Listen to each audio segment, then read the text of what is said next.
Hello everyone! Today we are celebrating my 1000 subscribers special. So today I will bring you a very special video that I've been planning to make for a long time now. First of all, I wanna welcome Baines to the channel. Baines, say hello! Baines? Baines, are you there? Hello?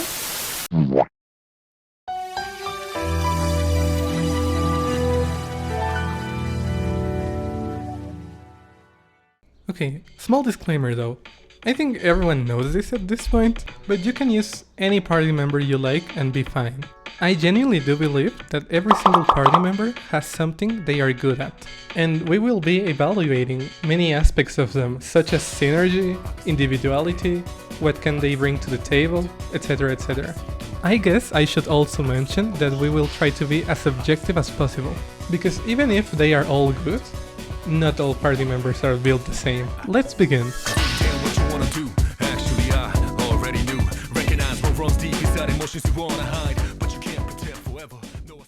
So, Junpei joins pretty much at the start of the game, and I think he's generally really useful throughout the entirety of the playthrough.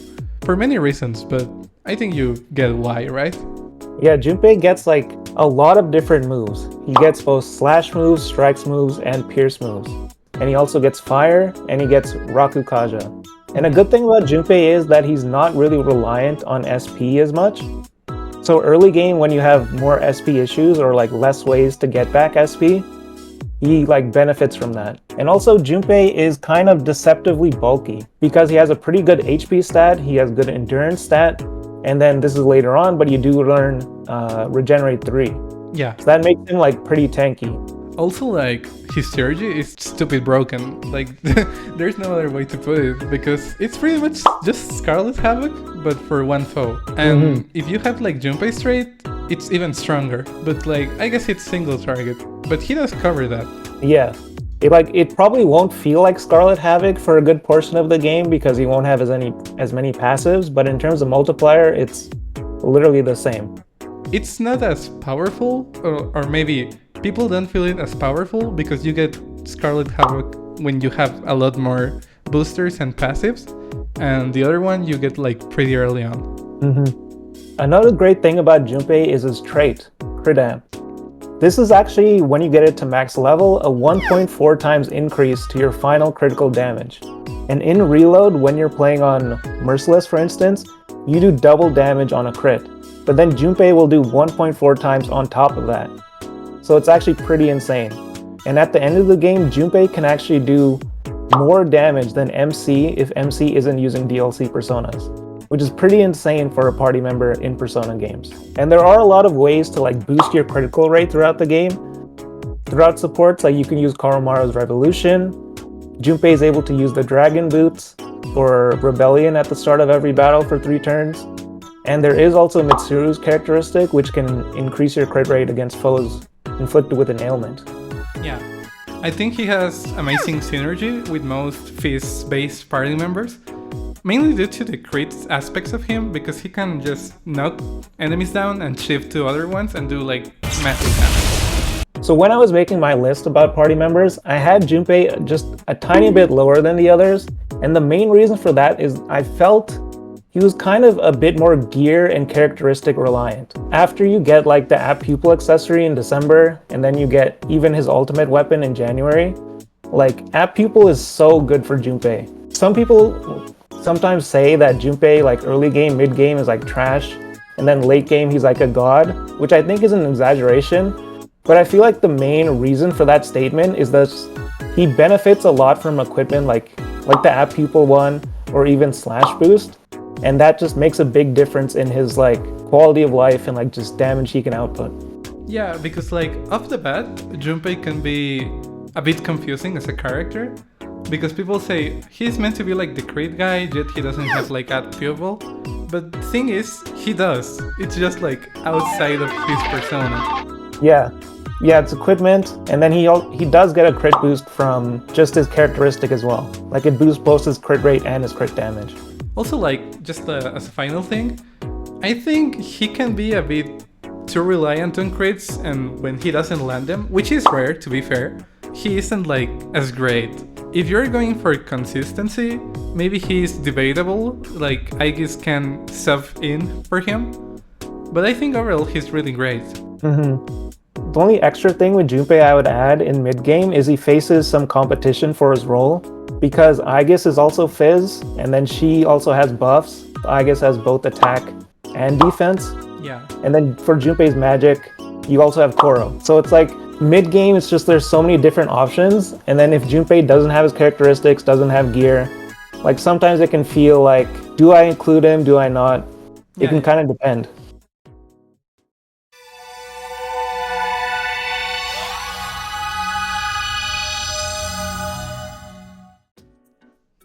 So the next party member is Akihiko. He joins in mid-May at the start of the second block. You can technically finish the second block without him, but it's a lot better to just wait until he joins. Yeah, because most of the enemies on the second block are weak to electric, so he's like a really great addition. Also, for Akihiko, I think generally he's kind of like a flex between magic and face damage, because he gets both elect amp boost and strike amp boost, which is really great. But overall, he outputs solid damage in his 3 elements.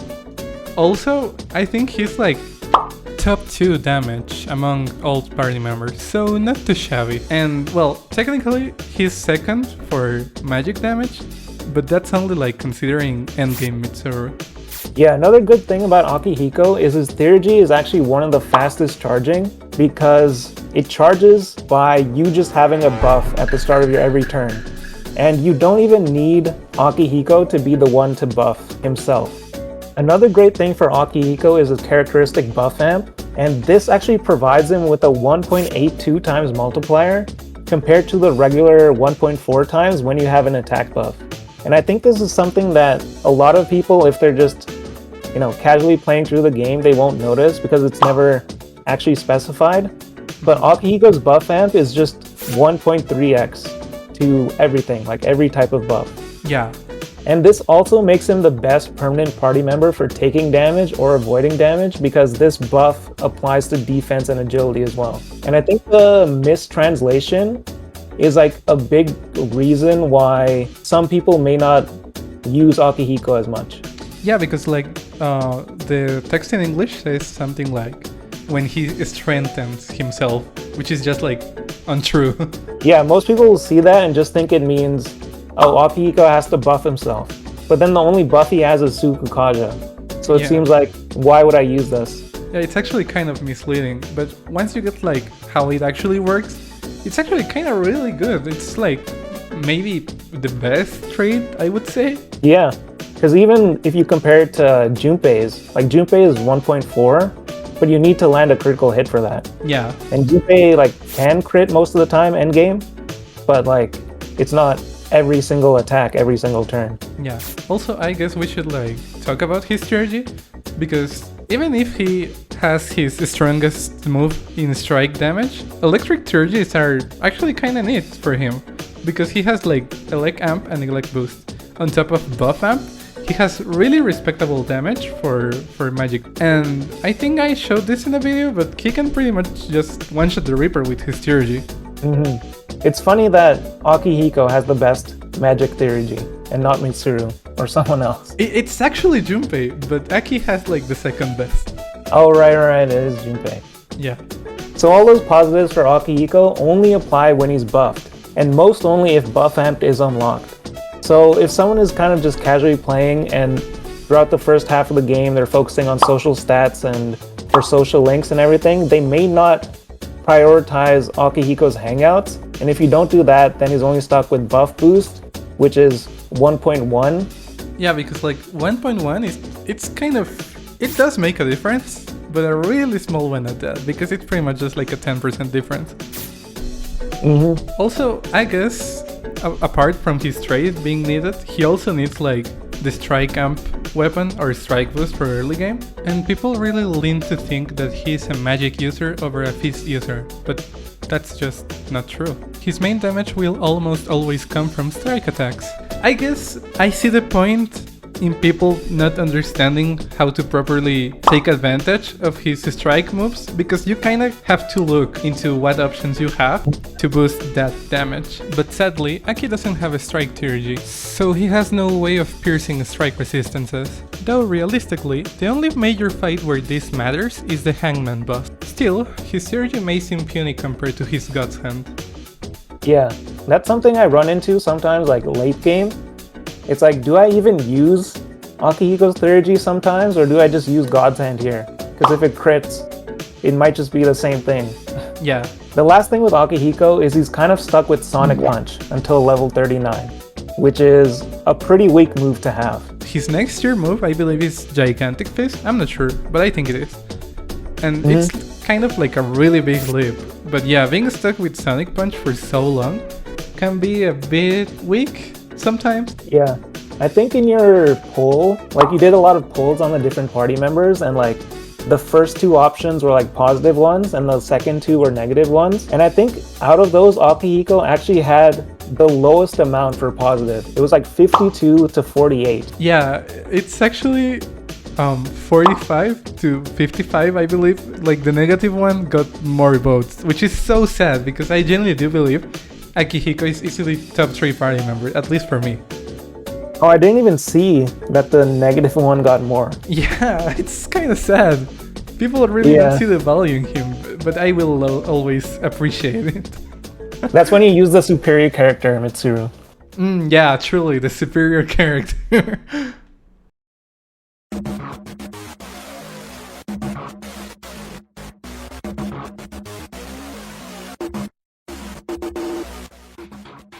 So the next party member is Mitsuru. She joins around mid-June, and she is the character that has pretty much the highest magic damage, but only in the late game, once you have like magic ability and ice amp from an accessory, since she only learns ice boost naturally. Also, I think Rakunda is on her main kit, and that is usually really good because I think it's like the best debuff for someone to have. It's like the most important one, right? So I guess you can never go wrong with it. And I think like she's super easy to use and understand. She's just like, okay, she's like your heavy magic hitter, and you can get easy value out of it. Yeah, like a lot of people will just call Mitsuru a Rakunda bot, and that is pretty true, but Rakunda is just so good. Like, it's kind of her main redeeming quality. The next thing for Mitsuru is her trait does increase your party's crit damage against foes inflicted with ailments. And it is the case that for some ailments like Distress, you already have a crit rate boost from them. Like I believe Distress gives you a 60% crit chance. Yeah. But Mitsuru's trait is additional on top of that. Like you get 7 to 15% crit rate at max. So it will lead to you over time landing more crits with her. Or with the party. Not as much with her. Yeah, but still, it can be valued as a support boost, I guess. And one downside to this, though, is that most bosses are immune to ailments. So it's only really applicable for random encounters. And also, like, her first tier G, I think it's pretty great. I think it has really respectable damage, mainly due to her having access to Ice Boost, Ice Amp, and Magic Ability. Because even if like all severe single target tier Gs are technically the same, she has the edge over others, other than Akihiko and Junpei. She has magic ability. That's like the main thing, right? The only like con to Mitsuru's Theurgy is like, why is her best Theurgy in terms of damage the first one? Why couldn't her second one be Ice? Why did it have to be Almighty? Such a shame.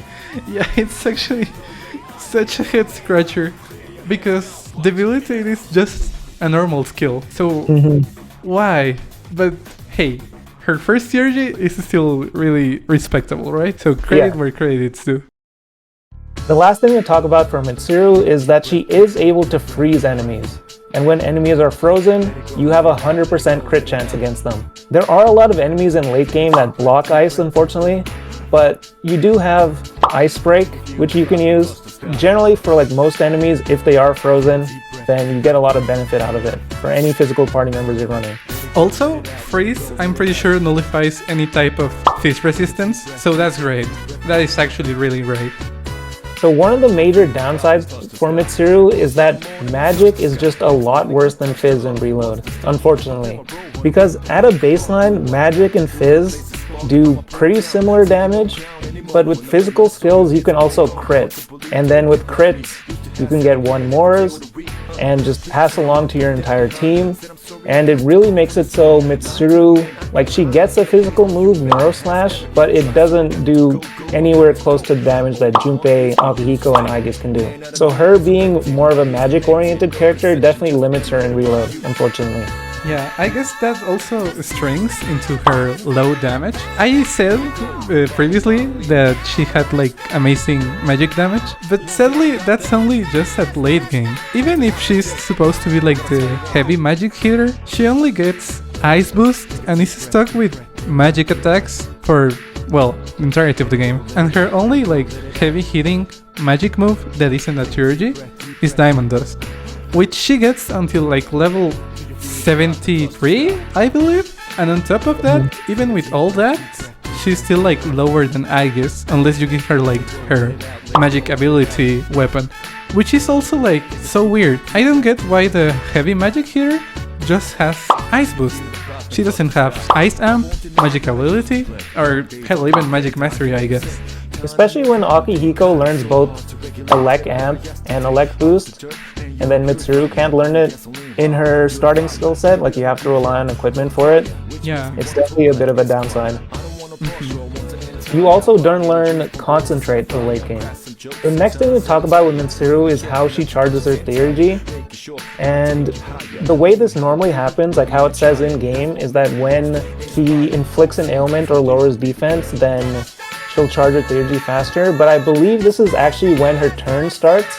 If the opponent has defense down or an ailment, she'll gain a faster Theurgy.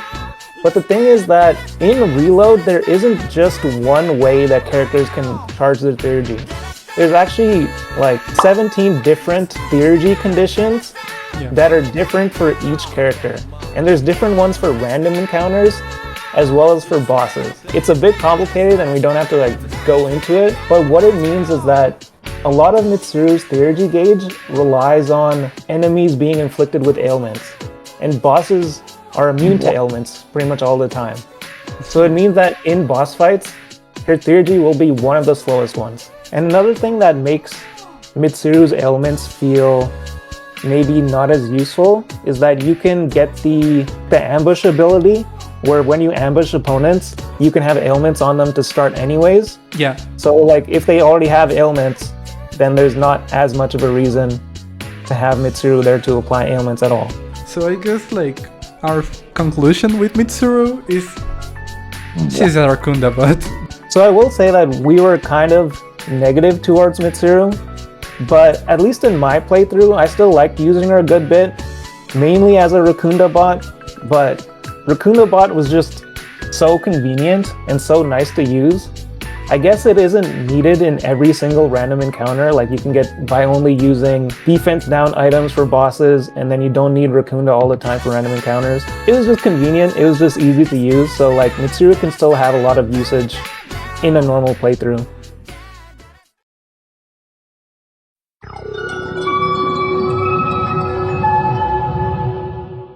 Well, if I remember correctly, Aigis joins during the Yakushima trip, which is around July, right?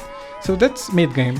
So you still have a lot of time to use her, which I think it's a good thing overall. So yeah. The first thing to talk about when it comes to Aigis is that she has very high damage output, being a physical damage party member. We've already talked about how Fizz is generally a lot better than magic in the game, and Aigis definitely benefits a lot from this. This is especially true for AoE situations because of her moves like Myriad Arrows and Akasha Arts. Yeah. Also, on top of that, she has like the party buffs and like the best ones at that. She has like Taro Kaja, which is like the best one. And Reko Kaja is also really solid because it can do like flexible. It can be flexible between like attack and defense. So I think that's pretty good. The next thing with Aigis is that she is basically the tankiest party member you have because she has a really high endurance stat, and she also learns a lot of useful passives like fast heal, insta heal, so that you're not as susceptible to ailments. She learns resist fizz, and she does have enduring soul. So that just makes her one of the most reliable party members when it comes to taking damage. Also, like, complementing that, thanks to having resist fizz, she ends up having up to 5 resistances. But I recommend 4, but the 5 she can get are Slash, Strike, Null Pierce, Null Elec, and Null Light, which is crazy. It's just like really good survivability overall, and I think that's pretty neat. I think you can never go wrong with Aigis. She's just like a really solid pick for a party member. Yeah, I mean, anyone who works well with Power Howling and Koromaru in general is gonna be good. So Aigis' second Theurgy, Maximum Firepower, is very strong, but the Theurgy you have for most of the game is Orgia mode, and this one is kind of weird. It does a solid amount of damage, but it makes Aigis be out of your control for the remaining 3 turns, I believe, and then she's out of commission for 1 turn. Yeah, also like, I guess she does gain some bonuses from Orgia mode, like being unable to be knocked down, or also I think she can be hit by ailments. So that's a pretty cool thing to have. But the thing is, it has like weak damage overall, and for Theurgys I feel like you get the most value out of Theurgys damage-wise. Also, like, talking about damage-wise, I feel like she's like a direct competition to Junpei, and even if she's more bulky and has better buffs, I think Junpei takes it for me because he has like broken trade and broken skills. But let's give Aigis the benefit of the doubt and say she has Maximum Firepower available at that moment. Maximum Firepower is a really strong Theurgy, but sadly, due to Junpei's trade, Junpei will have an advantage when it comes to damage. Let me show you.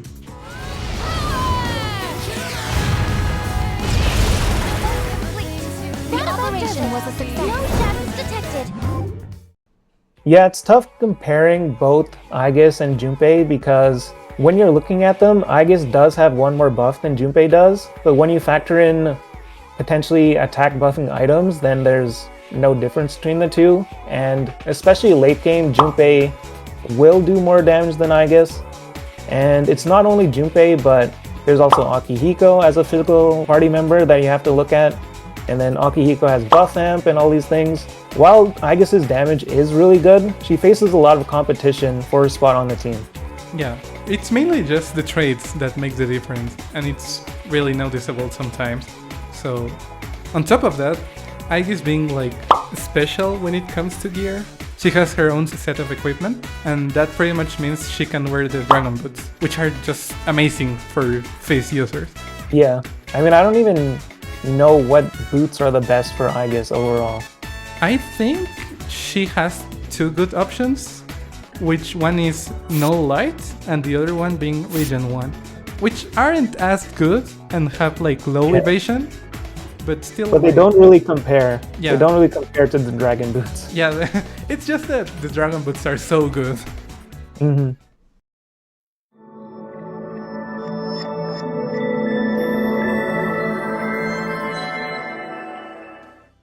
Okay, so Ken, I am pretty excited to talk about this character because I feel like he's such a misunderstood party member. I feel like most people compare him directly to Yukari, but I feel like they serve 2 different roles completely.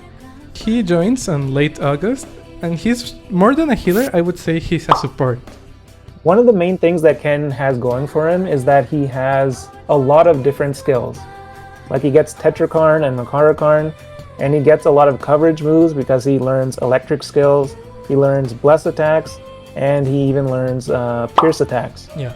And his damage is pretty decent as far, at least for magic, because he does learn light amp, and then he can learn light boost from his weapon. And in terms of Theurgy charge, Ken has one of the fastest charging Theurgies. It can even be faster than someone like Yukari if Yukari isn't healing every single turn, because when you're below 50% SP, he just gains an insane amount of charge at the start of every one of his turns. And I want to go a bit in depth into his Theurgy because I feel like that's his main thing. Okay, so the way I see Ken, It's just like the barrier spammer. I feel like he gets his Sergi really fast, right? So you can be pretty much just spamming the barriers over and over and over. And it's like Mediarahan plus party Tetrakarn plus party Makarakarn, even up to 2 Samarikarns, just in one move. And the fact that he can get it every 2 turns, it's just crazy. Like, I don't know why people think he's bad. I wouldn't say he's broken or top tier, but he's definitely not bad, not even close. Is it every 2 turns or 3 turns? 3 turns. It was discovered that it was 3 turns. Yeah, but every 3 turns is really great still. Yeah. So compared to some other characters, and especially Yukari, who's very simple to use, Ken can be a bit trickier. And the main reason for this is he benefits a lot from being below 50% SP. And there are some easy ways to get him below 50%. Like even before bosses sometimes, you can do something like equipping the max safety shoes onto a character, and then unequipping them, and then healing with Ken over and over until he's below 50% SP. And by doing this, you can basically go into every boss fight with him at max potential. But the thing is, I don't think most people, if they're playing casually, will like go out of their way to do this. So to play Ken optimally, it requires like a bit more of a hands-on approach, I would say. Yeah, I think he has like a really unconventional playstyle overall. And when you put him in your party, you're pretty much committing to building your team around him.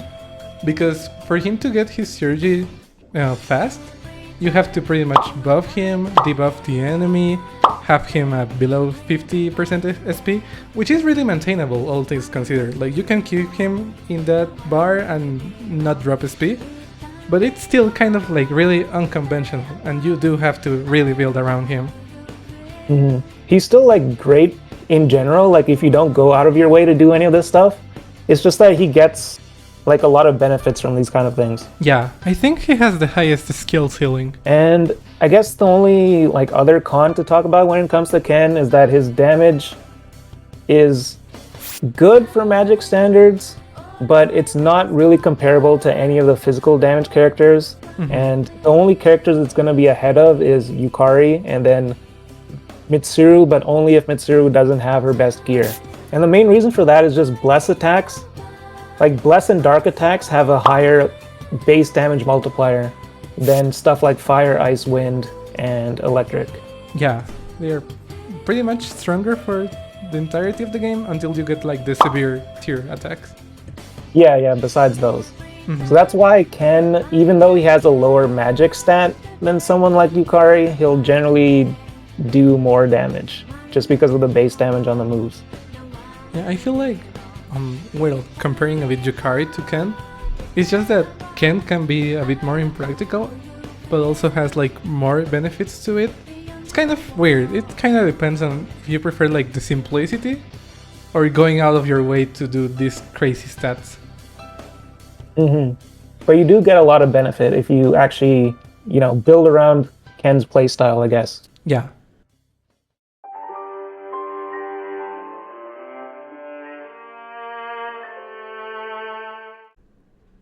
Oh boy, it is time for the big one, Yukari. Well, Yukari joins at the start of the game, right? And I'm gonna be real, I don't like Yukari. But wait, put your guns down for a moment. I do see the appeal of having a dedicated healer who can easily be used, but there are some reasons why I think she isn't that great. Yeah. Yukari's main draw is her characteristics that reduce her SP cost for healing by 50% to 75%. This results in a 4 SP Mediarama and eventually an 11 SP Mediarahan. And this type of healing can really help conserve HP restoring items.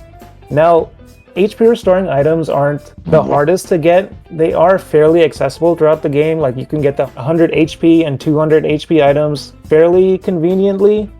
But just having someone who can heal this much means you never have to spend money on them. Yeah, and also like, thanks to her being the dedicated healer, her role in the team is really easy to understand and build around.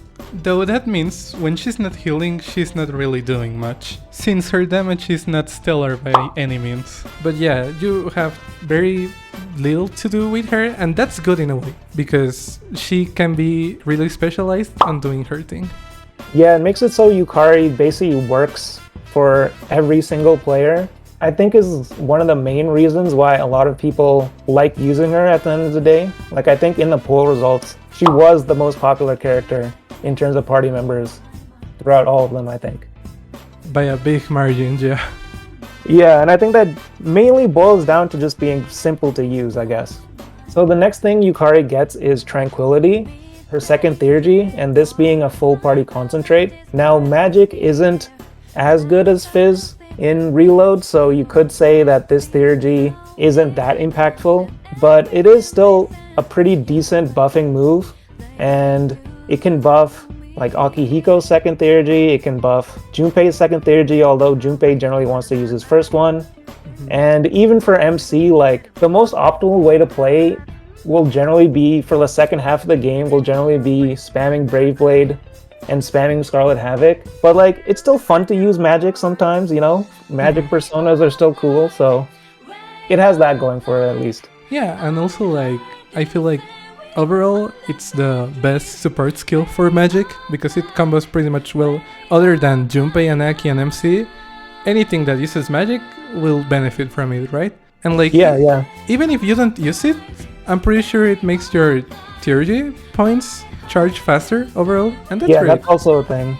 Like, even if someone like, I don't know, Shinji or Aigis, they can't use the concentrate at all, they can still actually benefit, because if you have concentrate at the beginning of their turn, they will get a slight boost to their theurgy gauge, which is pretty cool.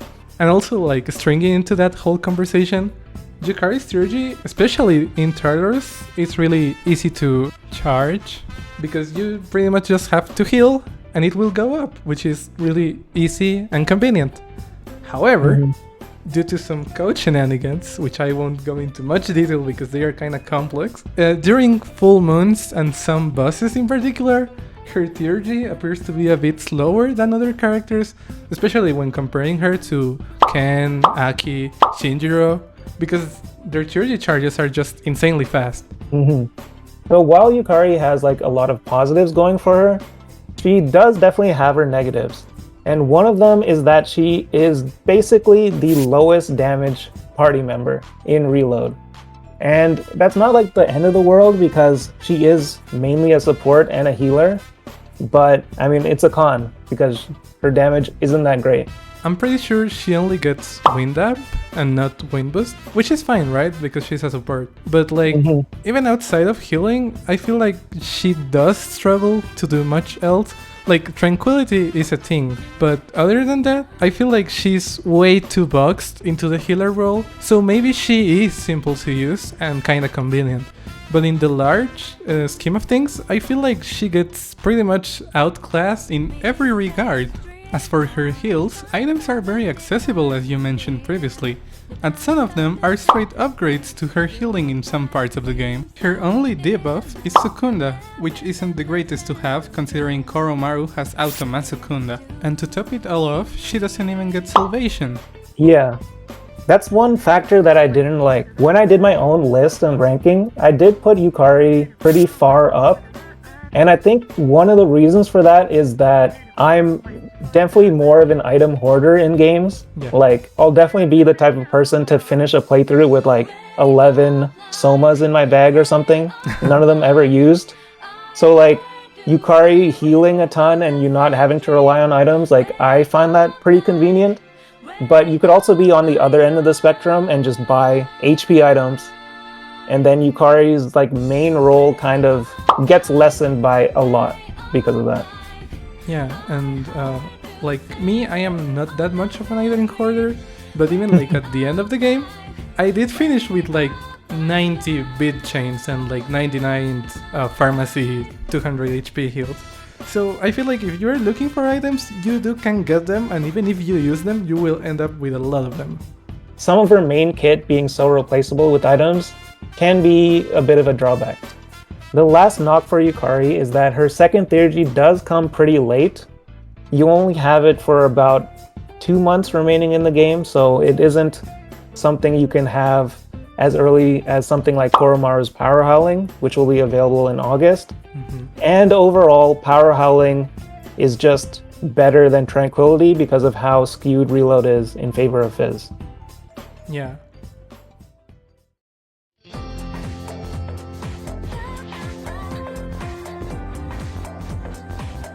Well, now it's time for my personal favorite party member in the entirety of Persona 3 Reload. Koromaru joins during August, so it's still pretty mid-game-ish.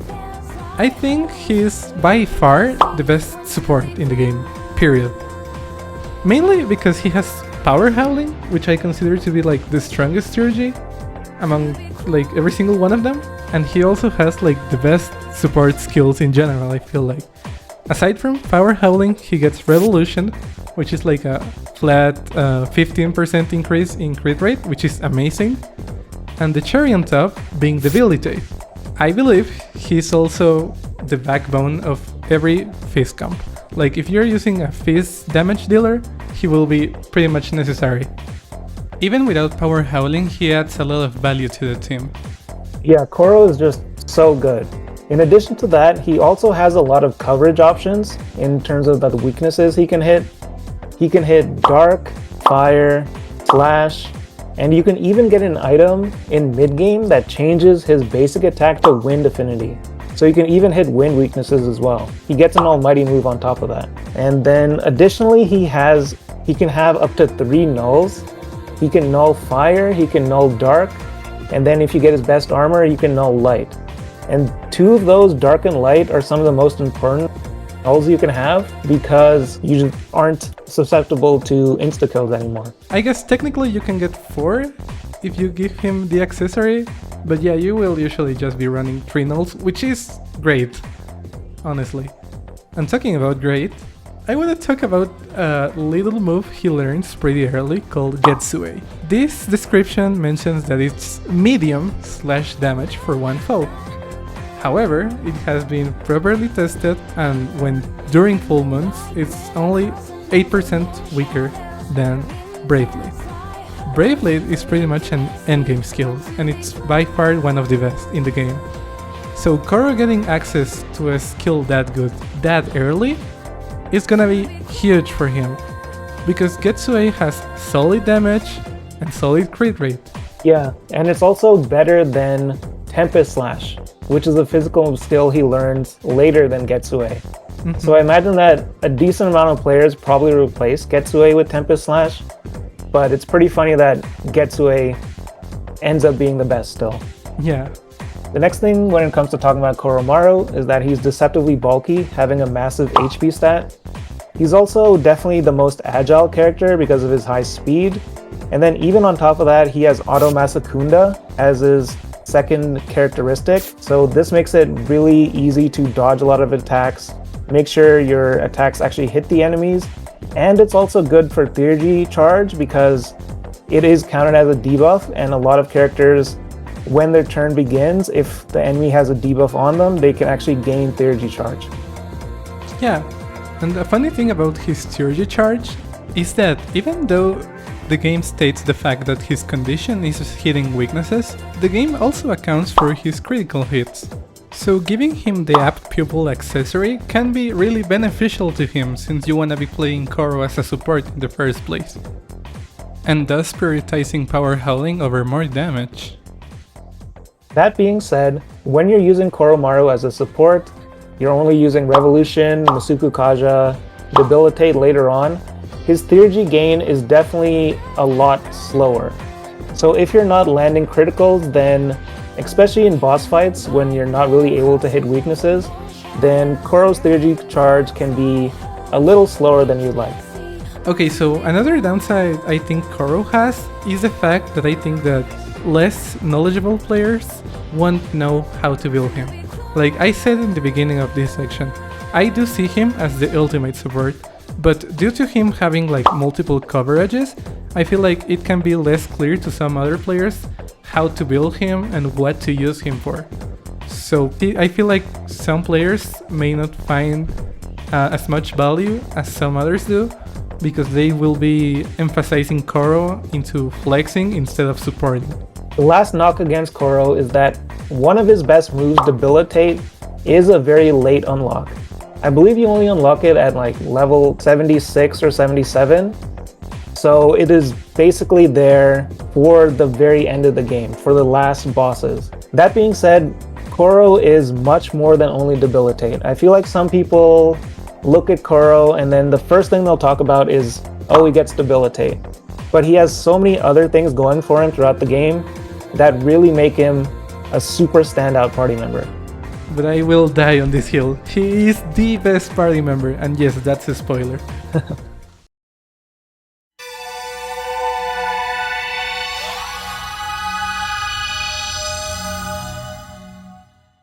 And finally, we are up to the special case, Shinjiro. He joins during September, and he's mainly a Fizz-based character. I feel like I should go a bit in detail into his theurgy, because first of all, he has the fastest theurgy charge among all party members, including MC, so he gets his theurgy pretty fast. It can be even 2 turns in some situations, I might be mistaken, but it's confirmed 3 turns. Not only that, but it's also the highest base power theurgy, meaning if MC had access to it, it would be the strongest theurgy in the game, period. But sadly, Shinji doesn't have a good trait to back it up, so as it stands, it's top 3. Also, I feel like, aside from his theurgies, his whole kit has amazing synergy, especially when you take into account his theurgy condition. It's really great altogether. Not only that, but thanks to having Debilitate and Bloody Charge, he's by far the most autonomous Fizz user in the game. And before I forget, he also has Auto Charge. So as great as Shinji is, unfortunately, he isn't able to stick around. So you aren't able to use all the skills that he eventually learns. One of them is Firm Stance, and this makes him basically the tankiest party member, or at least on par with Aigis, especially paired with the fact that he doesn't have any weaknesses. This kind of makes him immortal in a way, including the fact that he has Endure on top of that. The next skill he learns is Debilitate, which is a really solid debuff. If you are able to use Koro at max level and Shinji at max level, you could potentially use Debilitate with either one of them, and then the one who didn't use Debilitate could do more damage, or Koro could use a separate support skill, or Koro could use Power Howling. So it would just work really well with that. But unfortunately, we weren't able to see that through. Yeah, sadly, well, you already said it, he won't be able to stick around for long, but if he did, he would be a really solid addition to the team. Well, you previously said he can be technically immortal, which I think is 95% true, but even despite all his bulk and all his endurance skills and all that, he's not actually immortal, since he wants to be under 50% HP constantly, which is kind of a risk, and since that he's like theurgy condition, it can be counterproductive, especially if you want to heal like your party, because you will heal him up too, and then, well, his theurgy won't be as fast. It's definitely harder to maintain than something like Ken, because you can basically not use SP items and stay below 50% SP all the time, but for Shinji it's a little harder to beat his. Yeah. The next point with Shinji is that if he stuck around, he would definitely face some competition with Akihiko, because both of them, even though Shinji does get Brave Blade, I believe, his main focus is strike skills, which is the same as Akihiko for physical. And theoretically, if you had them at max level, Akihiko might do slightly more damage because he has buff amp, which is just a 1.3 times multiplier when you have an attack buff. And Shinji does have Bloody Charge, so sometimes on turns where you don't have Power Howling, maybe Shinji would do more damage, but in other cases Akihiko would do more. So if Shinji stuck around, then there definitely would be somewhat of a conflict between him and Akihiko, and even between Shinji and some of the other physical damage dealers you have. Yeah. And well, you said he specializes on strike damage, but he's also kind of equipment reliant, but there's one major issue with that. His best gear you can only get pretty much in New Game Plus, so his best weapons are actually just completely locked behind, which kinda sucks, because if you gave him like good equipment before he went away, maybe he would be even better, but yeah, as it stands, his good weapons are completely locked behind the second run. Yeah, it would have been fun to use the auto charge weapon all the time. And the last con for Shinji is that his characteristic, it ages pretty poorly. When you get it, it's pretty good. His characteristic initially is an attack buff and a defense buff for 3 turns when you start a battle.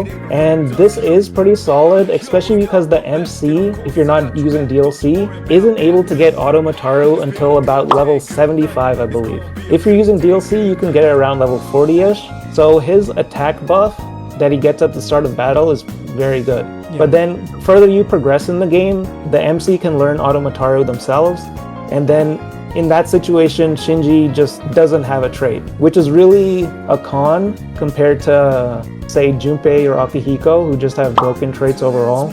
Going a bit deeper into the theoretical thing, there's also like Fuka Sylphid Aura, which is pretty much Automaraku and Automasuku. If MC is using DLC and has Automataru, then Shinjiro's trait is just a big nothing sandwich, sadly. Yeah.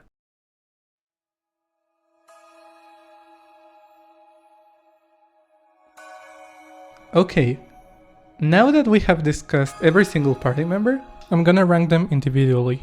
I am mainly considering each party member's max potential, so I guess you can take this as a min-max tier list. I will be briefly explaining every single party member and why I'll place them like that. Okay, so first, Koromaru. As I said previously, he's the backbone of every Fizz team, and this is a very Fizz dominant game. So he has a huge role to play on pretty much every situation, which is why for me, he is the top 1 party member for Persona 3 Reload. Now then, for second place, I will give it to Junpei. I just think he's such a team player, thanks to his ability to crit constantly and having like the possible max damage out of MC using DLC, he can be deployed on any situation and still be really useful. Now, in third place, Akihiko. I think he is a great deployment.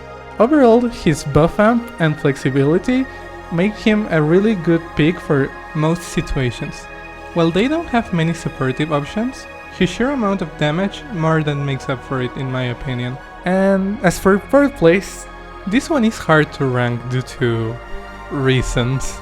Shinjiro, I believe, would be the 4th best party member. I can definitely see him competing with Akihiko for the 3rd spot, but sadly, he is too good to be true. Okay, as for 5th place, Aigis, I think she's great in a vacuum, but I just feel like despite her being really good, she kinda feels like the middle child to me. Because she is sandwiched between great options like Aki and Junpei, and also Shinjiro. So I wouldn't say Aigis is bad, far from it, she's amazing, but I think she gets really outclassed, especially during the endgame, when Aki and Junpei just become like unstoppable monsters. For 6th place, I will place Ken. Well, this is a really tricky character to rank, because in my opinion, he has like the most unique playstyle and is also like the hardest character to use. But he's great for chasing main bosses if you are underleveled. This applies especially to the Reaper. But sadly, I believe he is held back by having a low damage output in a game where damage is really valuable overall. But I will say, his capability to spam barriers, heals and ring arms so often is still really good. Now, for 7th place, Yukari. And yes, I know, this is a hard one and probably like the most controversial one. But hear me out. I do think she's great, but I genuinely believe if you go out of your way to get enough healing items, she can lose her spark. And on top of that, the fact that magic isn't as powerful as Fizz makes her Teargy feel like a discount version of Power Howling. It's still pretty good, but you get it pretty late and it can feel a bit underpowered. And this is also paired with the fact that she's the lowest damaging party member, which is fine for a support. But then again, I really value damage in this game. And finally, Mitsuru. Her being last place really makes me sad because I love her as a character. But other than Rakunda and Marakunda, she does feel lacking in every other aspect. Her damage is the second worst through the majority of the game, which is kind of a big deal if you consider she's supposed to be like the strongest magic attacker. I will say, she gets better when she gets Diamond Dust, Magic Ability, and Concentrate. But sadly, that's so late into the game, it makes no practical difference. But even then, this list is an opinion at the end of the day, and you don't have to follow it through and through. You can make the most out of your playthrough by using any party member you like, even on Merciless. So, thank you all so much for listening to me, and I will leave you with Baines and his final words. Yeah, and I think this speaks to how balanced Reload is overall.